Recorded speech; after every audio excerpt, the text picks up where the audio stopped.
professor Orlando Bonafé, pós-graduado em Educação e diretor do IPEC, Instituto de Pesquisa em Educação e Cultura, cuja sede em Taubaté.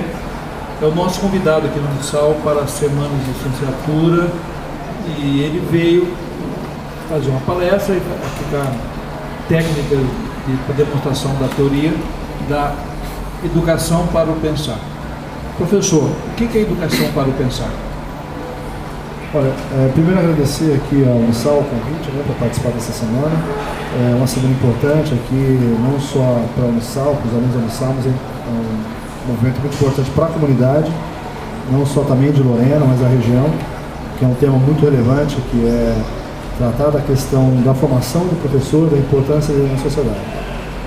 Bom, o programa de filosofia com crianças, Educação para Pensar, é um programa que já existe há um bom tempo, né? Ele foi criado no final da década de 60, começo dos anos 70, nos Estados Unidos, pelo professor Matthew Lipman, que era professor de lógica e de estética na Universidade de Columbia, nos Estados Unidos, e ele criou um programa que ele desenvolvia uma metodologia que desenvolvesse nas crianças uma capacidade de raciocínio muito mais interessante. A grande questão do programa é transformar o pensamento num pensamento de qualidade, ou seja, fazer crianças que pensam em crianças que pensam bem, né? Transformar o pensamento num bom pensamento com mais qualidade. Essa é a grande questão do projeto. Esse programa é um programa que está disseminado atualmente em mais de 40 países do mundo. Ele está desde o Japão, né, em outros países da Ásia, na Europa, quase todos os países da Europa, na América do Sul também. E no Brasil esse programa chega em torno de 1985, mais ou menos, através do Centro Brasileiro de Filosofia de Crianças, e de lá se difundiu. O IPEC vem nesse movimento. Foi criado há 13 anos com a intenção de desenvolver esse projeto, uma característica muito voltada para as escolas públicas, né? Atendendo a diferenciais muito próprios da escola pública.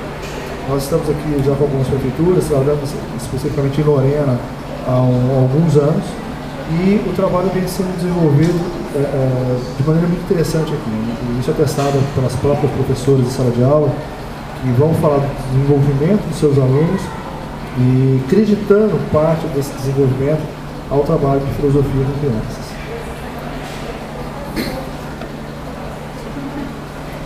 E os resultados pedagógicos desse programa, quais seriam os mais importantes que já tem observado? Olha, existem vários fatores, né? Desde o ponto de vista puramente cognitivo, quanto do ponto de vista de comportamento, de condutas mesmo, né? O sucesso do programa é conseguir transformar a sala de aula numa comunidade de investigação. Não é simplesmente crianças que ficam pesquisando solitariamente algum assunto. É transformar crianças que têm uma certa competência discursiva. E isso pressupõe o tratamento com o pensamento do outro, né? A disposição do outro entender a realidade. O trabalho nesse sentido, ele cria disposições tanto intelectuais quanto de condutas. Por exemplo, aprender a argumentar, desenvolvimento do pensamento crítico, aprender a dar razões para as suas posições, aprender a justificar as suas ideias, aprender a fazer perguntas com mais qualidade.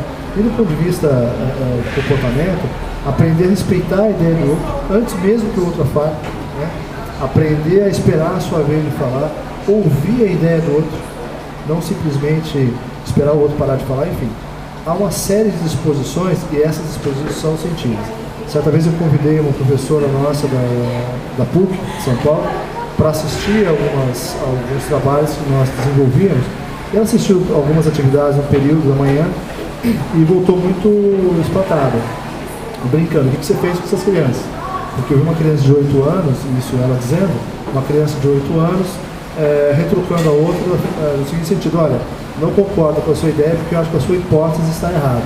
Ou seja, criança de 8 anos falando nesses termos, para ela foi uma coisa muito diferente, muito estranha. Na verdade não tem mágica, não tem nenhum tipo de mistério, é técnica, é um trabalho sistemático que é feito com as crianças, onde elas vão se apropriando de ferramentas intelectuais. Elas aprimoram suas ferramentas intelectuais no sentido de criar uma disposição de maior qualidade para a produção de ideias. Acho que basicamente é isso.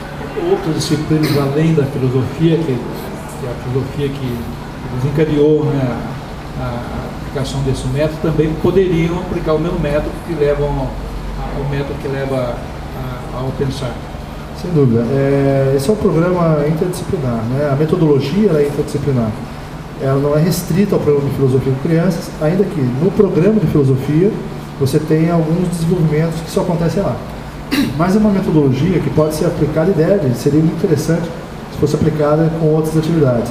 Nós temos algumas pesquisas, né, feitas no Brasil. Isso ainda muito ainda não tem muito desenvolvimento nessa área de pesquisa, mas nos Estados Unidos tem pesquisas em cima desse programa que mostram que crianças que depois de um ano de trabalho com esse projeto têm um desenvolvimento diferenciado em outras disciplinas.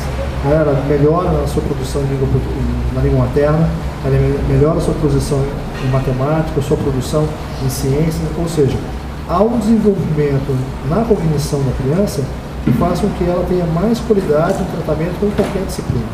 E, além disso, a metodologia do programa, ela pode ser utilizada em outras produções intelectuais, como, por exemplo, na língua materna, em ciências, enfim. Uma pergunta, a última, mas de fundo teórico. Qual a distinção que o professor vê entre conhecer e pensar? Ou pensar e conhecer? Qual a articulação ou a distinção? Sem dúvida, é uma articulação. O pensamento é uma função da inteligência, né? É uma atividade da inteligência.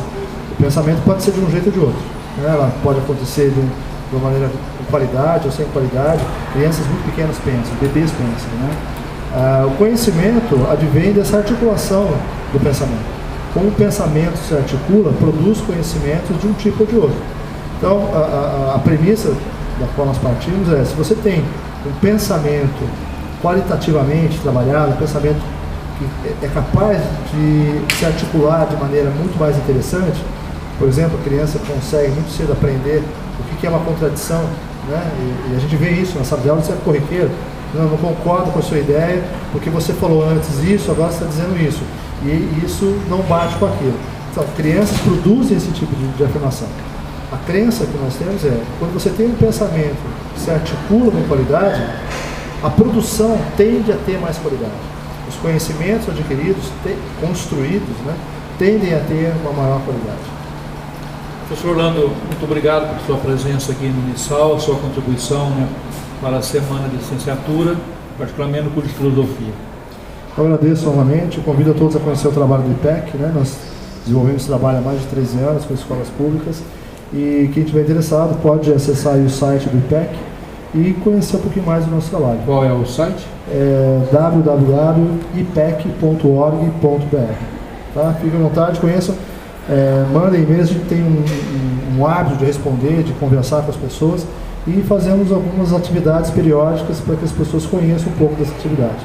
E agradeço novamente, boa sorte aí e parabéns pelo evento.